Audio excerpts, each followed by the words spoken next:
부동산 간단 부간유. 안녕하세요. 매일 부동산 간단 뉴스 부간유입니다. 전세 대란 오나? 서울 전셋값 더 크게 올라 하반기 불안 신호. 서울 아파트 전셋값이 전주 대비 0.08% 상승하면서 상승폭이 확대되었습니다. 성동구, 송파구, 용산구 등 주요 지역에서 전셋값이 크게 올랐고 강북구, 도봉구 등 일부 외곽 지역은 상승세가 다소 둔화되었습니다. 전셋값 불안이 하반기 임대차 시장 불안으로 이어질 가능성이 크다는 분석이 나오고 있으며 대출 규제와 공급 부족, 전세 수요 증가 등이 주요 원인으로 지목됩니다. 특히 박원갑 KB국민은행 부동산 수석 전문위원은 매매를 포기하고 전세로 돌아서는 수요가 전셋값 상승을 이끌고 있다고 지적해 주목됩니다. 집값도 전셋값도 다시 들썩, 서울 부동산, 불안한 반등 시작됐나. 서울 아파트값이 7월 첫째 주 0.29% 상승하면서 2주 연속 오름세를 이어갔지만 상승폭은 둔화되었습니다. 고가 단지 매수 심리는 위축된 반면 10억 미만 실수요 단지로 수요 이동이 나타나고 있습니다. 전셋값은 동시에 상승세를 보였으며 특히 서울 전셋값은 0.08% 올라 전국 대비 8배 높은 상승률을 기록했습니다. 특히 정부의 대출 규제에도 불구하고 수요가 일부 지역에 집중되면서 저가 단지를 중심으로 매수세가 회복되고 있다는 점이 주목할 만합니다. 또한 전문가들은 매물 부족과 불확실성이 오히려 수요자들을 다시 시장으로 끌어들일 수 있다고 분석하고 있습니다. 여의도 핵심 입지 잡아라, 삼성, 롯데, 재건축 수주전 불꽃 경쟁. 여의도대교 아파트가 최고 49층 규모로 재건축을 추진하며 시공사 선정 절차에 들어갔습니다. 공사비는 3.3평방미터당 1,120만 원으로 제시됐으며 이는 강남급 입지인 압구정 3구역과 유사한 수준입니다. 삼성물산과 롯데건설이 시공사 입찰에 관심을 보이며 수주 경쟁이 본격화되고 있습니다. 특히 이 단지는 1975년 준공된 노후 아파트로 576가구를 912가구로 재건축할 예정이며 최고 49층, 총 4개 동으로 구성됩니다. 조합은 9월 1일 입찰을 마감하고 10월 중 시공사를 최종 선정할 예정이라고 밝혔습니다. 또한 선택 기준을 명확히 하고 입찰 참여를 적극 검토하고 있다는 건설사들의 발언을 통해 향후 재건축 수주전이 치열하게 전개될 것으로 예상됩니다. 공사비 부풀리고 불공정 계약까지 정부, 전국 지주택조합 탈법 실태 전방위 조사. 국토부가 전국 618개 지역주택조합에 대한 실태 점검을 시작하며 조합 운영 전반에 대한 법 위반 여부를 조사합니다. 공사비 부풀리기, 불공정 계약, 허위 광고 등 조합원 피해로 이어지는 주요 불법 행위들이 집중 조사 대상입니다. 점검 결과에 따라 수사 의뢰, 시공사 퇴출, 제도 개선 등의 강도 높은 후속 조치도 예고하고 있습니다.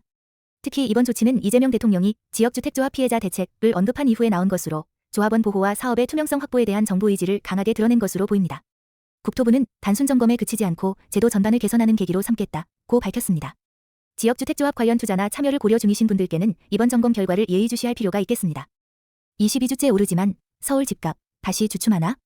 서울 아파트 가격이 22주 연속 상승했지만 이번 주는 0.4% 올라 상승폭이 줄어들었습니다. 자치구별로는 성동구 0.89%, 마포구 0.85%가 가장 큰 폭으로 상승했으며 송파, 잠실, 신천동 등 주요 지역도 여전히 오름세를 보이고 있습니다.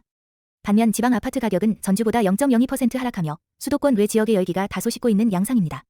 전세시장에서는 전국 전세값이 0.02%, 서울은 0.07% 각각 올랐지만 지방은 전주 대비 0.01% 하락하는 등 지역 간 온도차가 확연히 나타나고 있습니다. 이번 보도를 통해 알 수 있듯이 서울은 여전히 강세를 유지하고 있으나 상승 피로감이나 매수 심리 위축 등으로 인해 탄력이 줄어들고 있는 점도 주목할 필요가 있겠습니다. 대출 막히자 잔금 못 내, 재건축도 멈췄다. 정부가 2주택자 이상 보유자에 대한 대출을 전면 금지하면서 잔금을 대출로 마련하려던 다주택자 조합원들의 입주 자체가 어려워지는 상황이 발생하고 있습니다.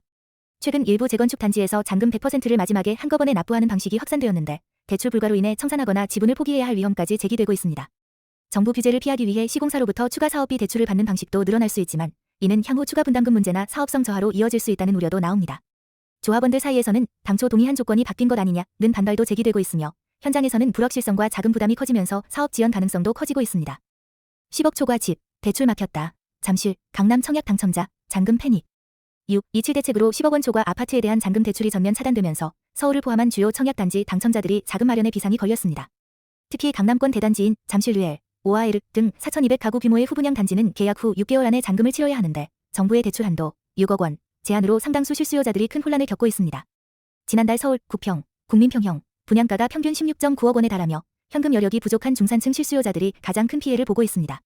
예를 들어 16억 9천만 원짜리 아파트를 분양받은 경우 종전에는 10억 원 이상 대출이 가능했으나 이제는 정부 규제로 대출 한도는 6억 원, 자기 자금은 10억 이상이 필요한 상황이 된 것입니다. 이로 인해 청약은 됐는데 집을 포기해야 하나는 불안감이 커지고 있으며 건설사들도 분양계획 조정과 미분양 우려에 촉각을 곤두세우고 있습니다. 경매마저 식었다. 대출 막히자 서울 아파트 낙찰가율 급락. 2025년 상반기 전국 아파트 경매 시장 낙찰가율은 86%로 집계, 전년 대비 높은 수준을 유지했지만 최근 서울과 수도권 주요 지역에서는 낙찰가율이 급격히 하락하고 있습니다. 핵심 원인은 6월 28일부터 시행된 주택담보대출 6억 원 제한 규제로 경매에서도 실수요자 대출 여력이 줄어들며 입찰 참여 자체가 위축되고 있습니다. 특히 서울의 준상급지, 즉 중간 가격대의 유망 지역에서 투자 수요가 빠지며 낙찰가 하락과 유찰 증가가 동시에 발생하고 있습니다. 서울의 낙찰가율은 여전히 40%대로 낮은 수준을 보이고 있으며 강남, 서초 등 최고가 지역은 여전히 강세를 유지하지만 중위권 이하 지역은 금리 부담과 대출 제한으로 낙찰가 하락이 본격화되고 있다는 분석입니다. 이번 규제는 경매 시장까지 직격탄을 주는 구조적 변화로 해석되며 특히 현금 여력 부족한 실수요자와 중저가 아파트를 노리던 투자자들에겐 큰 부담이 될 전망입니다.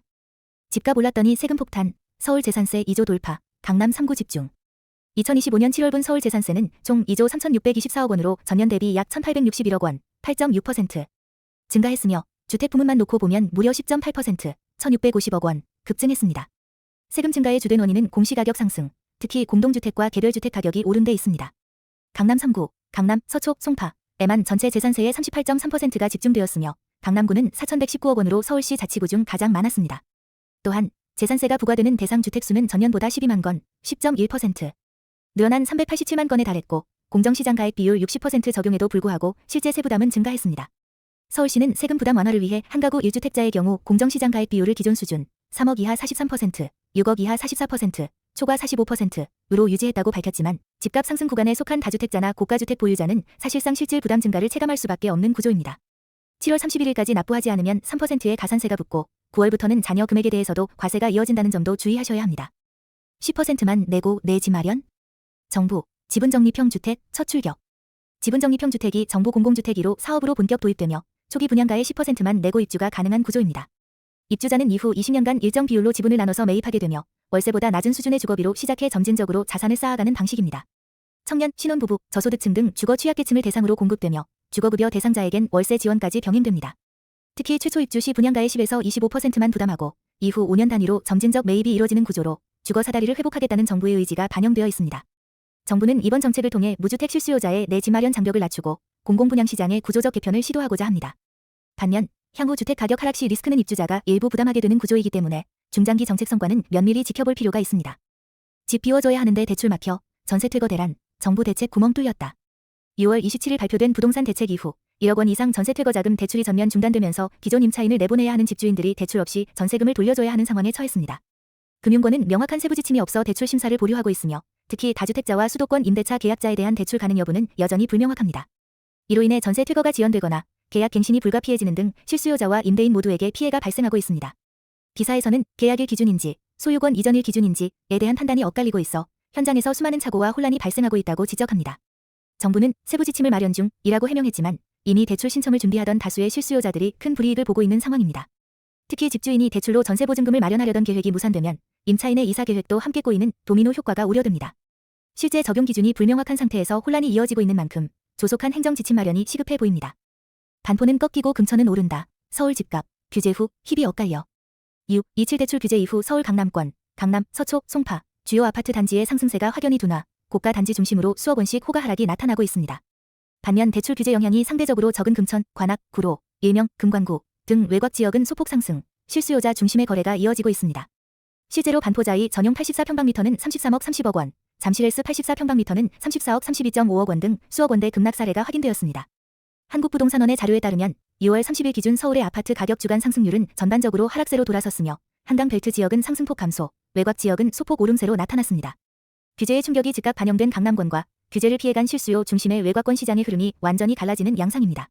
전문가들은 고가 주택 위주로 대출이 막히며 유동성 공급이 줄어든 것이 가장 큰 원인이라며 저가 지역은 여전히 전세 수요가 많아 소폭 상승 흐름이 이어질 수 있다고 분석했습니다. 김포 출근길 확 바뀐다. GTX-D로 서울까지 단 30분. 수도권 서부권 광역급행철도 GTX-D 건설 사업이 예비 타당성 조사를 통과하면서 본격 추진됩니다. 노선은 경기 김포 장기역에서 출발해 부천 종합운동장까지 약 21km 구간을 연결, 이후 GTX-B 노선을 통해 서울 청량리까지 연계됩니다. GTX-D가 개통되면 김포에서 서울 청량리까지 약 30분대에 도달 가능, 현재보다 대중교통 시간이 절반 이상 단축될 것으로 기대됩니다. 특히 이 노선은 인천 검단과 계양, 부천 대장지부를 거쳐 삼성역 연장 가능성까지 염두에 두고 있으며 기존 김포 골드라인 혼잡 문제 해소에도 긍정적인 영향이 기대됩니다. 이외에도 구리 성남 부산 양산 울산 간 광역도로 및 철도망 구축 계획도 동시에 추진되고 있으며 교통 인프라 확충을 통해 수도권과 지방권 모두에서 접근성과 생활권 확대 효과가 기대됩니다. 사람은 부족하고 탄소는 줄여야 건설 현장 모듈러에 답이 있다.